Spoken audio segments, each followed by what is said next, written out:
Welcome, everyone, to our amazing podcast, Chai with Scintillating Stars.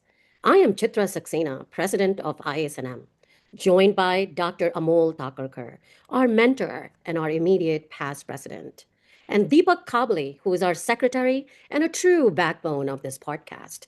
Welcome once again to Chai with Scintillating Stars. Today, we are honored to feature our scintillating star, Mr. Pramod Yadav, past president of Jubilant Pharma and a distinguished global business leader with nearly 4 decades of experience across chemicals, life sciences, and pharmaceuticals. From a middle class upbringing in India, his journey is an example of resilience, innovation, and future vision. He went on to lead Jubilant global operations, managing close to 800 million in revenue, overseeing thousands of employees worldwide, and playing a pivotal role during the challenging COVID-19 period. Today, Mr. Yadav runs his own consultancy focusing on meaningful growth, leadership excellence, and family well being. We are truly delighted to have him with us to share his remarkable journey. Very warm welcome to you, Mr. Yadav, for being on our podcast today. Thank you, Chitra. Thank you very much, and thank you for having me today. Thank you.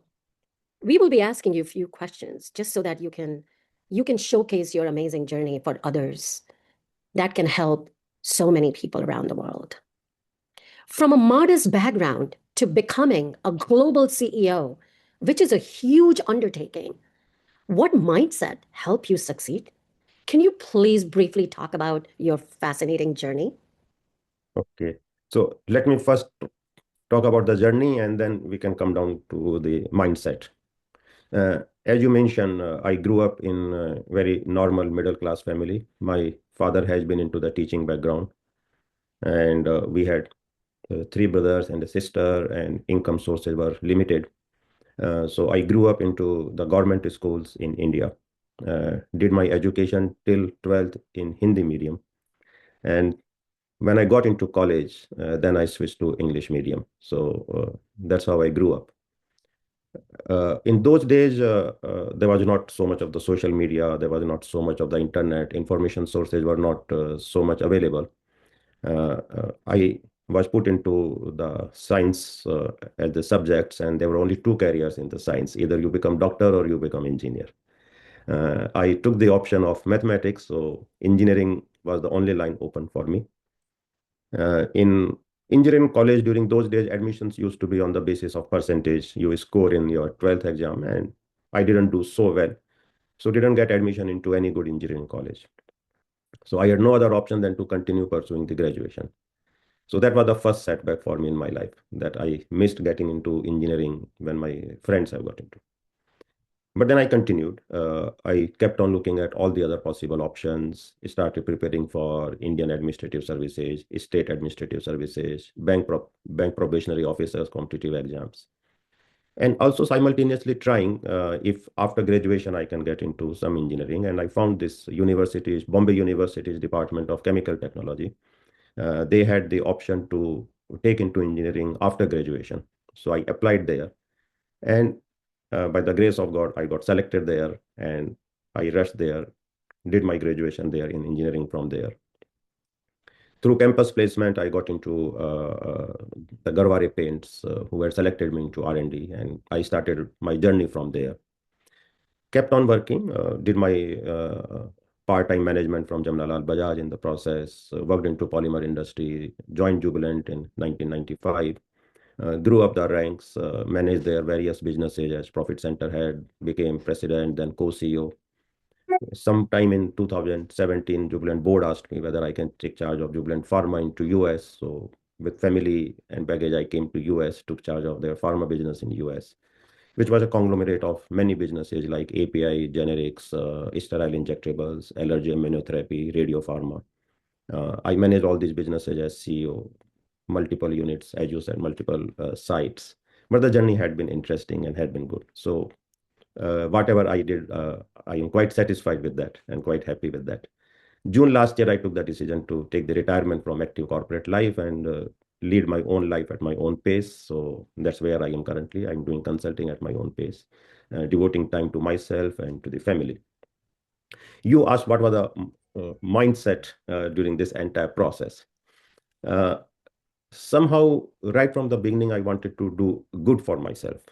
So there was a determination that I have to do good. As I had seen in the family, there was always a bit of the struggle. So I thought that no, that this is not the way we should lead a good life. And to lead a good life means you have to do good in the career. So there was a determination, and in that determination, I didn't leave any stone unturned. Kept on trying everything to make sure that I continue to grow in my career path. Wow. Wow and wow. This is a true testament of your resilience. Whatever you showcased, it's a true testament. Thank you. Thank you for that. So you just mentioned about setbacks. After facing early setbacks, how did you stay so resilient? And like, what would you suggest for our upcoming generation when their plan fails? So, see, the plans will always fail. There's no way that you can have a plan and you can always achieve it. If life was so simple, then everyone would have done everything. But I believe it's always good to be ambitious. If you are not ambitious, you will not make the plan. So one has to be a little bit ambitious, and ambitious in a manner which is achievable. And always look for opportunities, because one plan you will work upon will not happen. You need to have the backup plans. And there are plenty of opportunities. Now the world has completely changed. As I started that during our days, only engineering or the doctor was the option, but now the opportunities are limitless. If you know your capability, if you know what you like, because whatever you do, you should like it. So if you don't like it, there's no way you can really do good into that. So what you like, if around that, if you make a plan, you look at the opportunities, nothing is going to stop you. Very well said. And thank you for that. You moved from R&D to business leadership role. How important is networking? How did that play a role? And networking comes with long hours. I moved from R&D to the business because in those days, during that time, whatever way the research was happening into the company which I joined them, I found that probably here I can't make a good career. And R&D was something which I was not enjoying. I have been the person who would like to meet uh, the many, interact, find out the options, explore the opportunities. So I thought that if this is not the place where I can enjoy myself, where I can do, and I found that probably sales and marketing would be the option.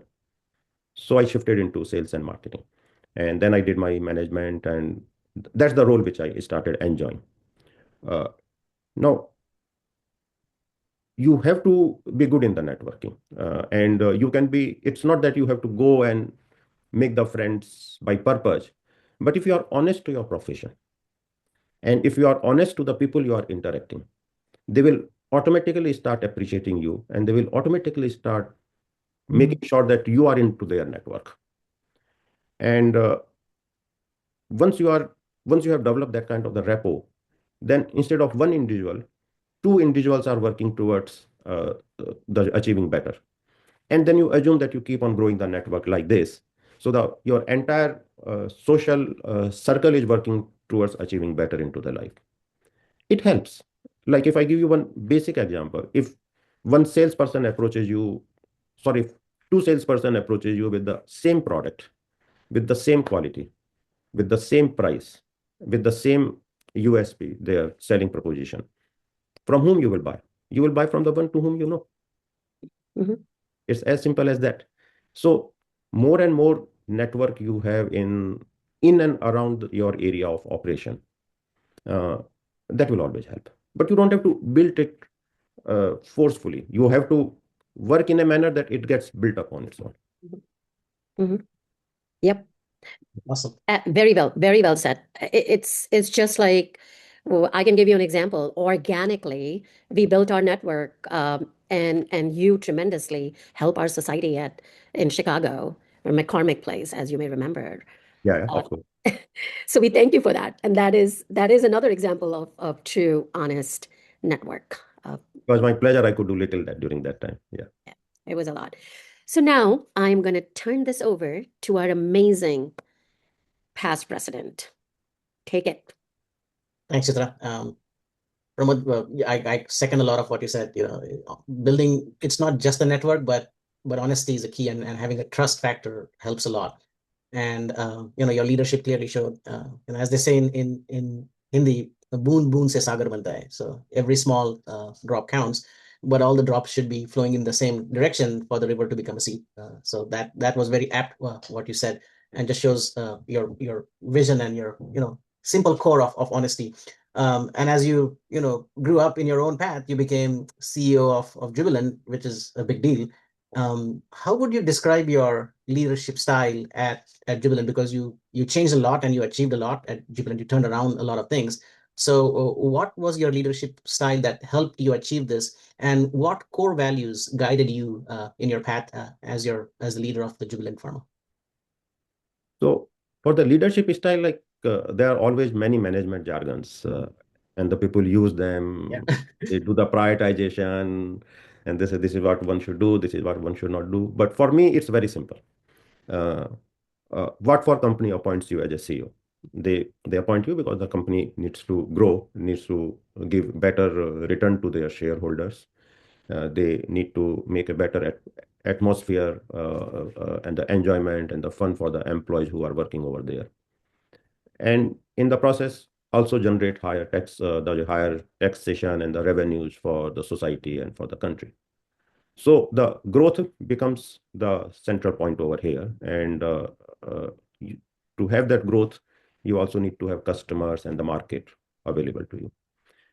So what a CEO needs to do? He needs to chart out a vision for the company, for the business, that where we can grow, how we can grow. Need to make a strategy which is actionable. So for that strategy to achieve the vision, there also has to be a action plan in place. And action plan needs to be placed in a manner which can be executed. So the CEO should be definitely good in execution. Now to execute, CEO alone cannot do anything. He can only guide, he can only plan, but he needs to have a team in place. To have a good team in place, CEO needs to have empathy to the people. CEO needs to have respect to the individuals who are working along with him. Uh, so, and need to select the right people. Now, it's not that CEO can always be very friendly and pally to everyone, because CEO is also accountable. So CEO should take the accountability and accountability for success and failure. And same culture, they need to make sure that goes down the line as well. So if you have a vision, you have a team, you have an execution plan, you are able to execute, you are able to account for, then things will happen. Why things should not happen? In the process, yes, CEO can lead from the front as an example. And I believe CEO always needs to have high integrity. You can't have, because that's something which is on which you can't compromise. Uh, if you respect the people who are working with you and you have a integrity, you have a good strategy in place, you have an action plan in place, they are the team, they are the people who will work with you, and they will make the things happen. Because you alone cannot do anything. So that's how I look at it in a simple word, without using much of the management. If you want the management jargon, then we can have another session. Yeah. This is excellent. We don't want management jargon, So I'm very familiar with the management jargon, and it's not very useful to most people who don't know the jargon. Yeah. And so this was very simply put and very easy to understand, and really appreciate it. And I agree that integrity is very important, as well as accountability. And you as you aptly said, you can't always be pally with your team, but the team part is important. So excellent. There was some. I mean, things work, things don't work. At most companies, there's always successes and failures. But you led the company during particularly trying times, during the global pandemic of COVID-19, and that was a very impactful time period for a lot of people in a lot of professions, and across the globe. And so, what was the impact of that on Jubilant, and how did you battle those challenges and come out ahead? Yeah, so those have been really very challenging times for everyone, not only for us, because the way the pandemic came, there were so many uncertainties that you even didn't know what will happen tomorrow. You even didn't know whether the entire society is going to survive or not. With so much of the uncertainties going around, we have been, as we have been into the pharma business, so but natural that like others, we were also looking for options, what we can do for the company, for our employees, for the society at large. And we also got busy in doing the research like everyone else. In the process, we bumped into this product called remdesivir, which was approved by the FDA for the Gilead over here in the USA. And we being into the USA doing the pharma business, we had the access to Gilead as a company. So we utilized that. And we spoke to them if we can take this product to India for the society over there. It's good that the Gilead earlier had a similar business models for their other products for the African markets and some other markets. So they were open for the discussions, and then the discussions progressed. And we ended up taking a voluntary license from Gilead for about more than 120 countries, which were, as per the WHO standards, the underdeveloped or developing countries. But then the challenge was how to take this product into India, get it manufactured at a low cost, and get it approved within the Indian FDA system, and put the product in the market in a short time. The mostly, like, if you take the product like this and you want to take approval into India, the entire cycle time of technology transfer. First of all, you have to sign the agreement, so negotiating the agreement, doing technology transfer, taking the validation batches, making a filing, and then approval. The process takes nothing less than 1.5 years.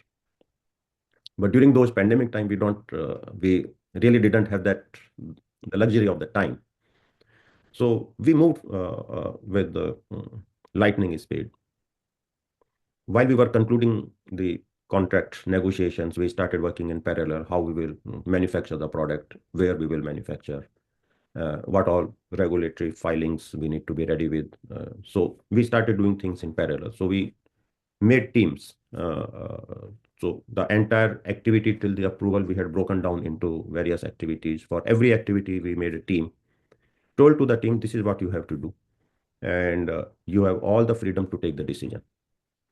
But instead of this normal time frame, you have to do it this much time. That's the only target or the demand we have from you. And with that, so as I earlier said, that if you have a good team with you and you have empathy and you respect the team, the people will work with you. And once you explain them clearly what we are doing, and give them the authority to take the decisions, team worked on their own. So we used to have, yes, of course, everyone in the company, all those people who were working on this project worked almost 20 hours in a day, but they made the things happen. So the day we started contract negotiation, I think we launched the product in less than 3 months. Awesome. And we were the first one to put the product in the market. So the remdesivir was given when the patient has progressed, and the other normal treatment, which was being given by antibiotics, etc., was not working. And there was so much of the demand. Of course, after us, many other companies also launched.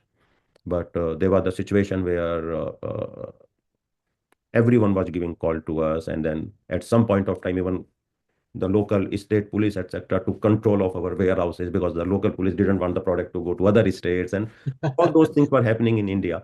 But we managed that. And I feel that we had done a bit for the society because we could have saved many, many lives during that time. Indeed, it was challenging times, and you delivered. The 3 months is just unheard of in the industry. So that's hats off to you. But I'm going to go a little bit off script. During COVID times, we also realized the value of other things than work in life. People made some life-changing decisions. They started, spending more time on what they really care, and a little more work-life balance perspective came in people's mind, and that trend has kind of continued. I'm just curious, other than work, R&D, leadership, business, corporate, radiopharmaceutical, what are your hobbies that are not work related? What gives you pleasure other than work in life? So, so other than the work, I'll say that I'm a family man. I enjoy spending time with the family. Uh, when we are at home, we always listen to the Bollywood music. I watch a lot of Bollywood movies on the Netflix, on the Prime, here in the picture halls in the US. Uh, and we always remain active within our friends. So I have my own social circle. So that's what I enjoy. Not that any specific the hobby, like many have hobby of the reading. Mhm. Unfortunately, I don't have that hobby because the moment I start reading, I start feeling sleepy. So, so I am the one who always wants to remain active. So traveling, meeting friends, going to the different places, spending time with colleagues, with the family. That's what I like. And I take out time for all this. No wonder why you always join our ISNM meetings, right? Parties. It's all about Bollywood. So socializing, I think that's your key driver, and that probably helped you in your profession as well, because people who socialize network more easily as well. So it's a win-win. But what's your favorite Bollywood movie? Very recently, I could spend 3.5 hours to watch Durandar. Oh, you did watch it. Yeah, but It's really the very rage nice right now. movie. Really very nice movie. Whatever maybe the debate behind it, but the Okay. acting and the plot is super. Yeah. Yeah, I need to watch it. I've heard a lot about it. Excellent. I'll take up your recommendation. So one last question as we wrap up. You've had a lot of successes. You have maybe some setbacks or failures, what do you call it, early on in life, later on when you were the CEO and all that. And if you had to retake your journey, what would you do different and what you would not do different? So basically, what worked and what did not work. Any regrets that I had, if I'd done it this way or done this rather than that? So in short, we want an advice for our young and mid-career professionals to learn from you and help them make right decisions as they navigate their professional pathway. Oh, this is quite open one. Yes. So I think I'll say few things definitely worked for me. Like I had the determination to do well, so it worked. Uh, I always had my plan what I need to do in the next year, in the next 5 years, in the next 10 years. So if you have your some ambition for your short term and little medium term, it always helps because then you start working on that and you build up your capabilities around it. Uh, and if you are sincerely working on it in a manner that you have made out a plan which is achievable and you have capability, then you are able to achieve that also. So there's no point in having a very ambitious, very long-term plan that I want to become the president of the country. When you don't have that capability, you don't have the resources, and you are not working towards that. But yes, one should have that, but then you need to have which is achievable. So that's what I believed. And while I earlier talked about the family values and the integrity. While you are working on your ambitious plan always need to be little ambitious, and you are working on that. You can't compromise with your health and with your family life. But ultimately, once your career ends, it's your family and it's your health which will remain with you till the end. So your professional career is going to be anywhere between 30 to 50 years. But you also have life after that. So I don't feel that there is necessity to get burned out within the first 5 or 10 years and then get into all sort of issues, the depression and all that. There's no point in doing that. So don't just keep on enjoying. Uh, you need to work with on your plan. You need to work with the resilience, but not that just to achieve the success into the career, you leave everything and you damage your body and you damage all the relationships and the social circles. That really doesn't work. At the same time, to the young generation, I'll also advise that you don't have to run after the money and after the designations or the title what you get in your companies and all that. No, if you are working on your plan and you are true and honest to your profession and to yourself, the money and the title automatically will follow. They will chase you. You don't have to chase them. Moment you start chasing them, you will lose the track. Mhm. So if you and you also asked that if I look back, what I would have done differently. Yeah, I think I would have focused more on science, more on the research. I got out of the research very quickly and then got onto the business side because that was my liking. But even on the business side, unless you know the subject, unless you really understand your subject very well, you will have the limitations. So if you really study hard on your subject, it's always going to benefit you till the end. So yes, there are the ways to make the money by doing the businesses in a different ways. But if that's not what you are looking at, if what you are looking at is to grow and give back to the society something, then you need to understand your subject.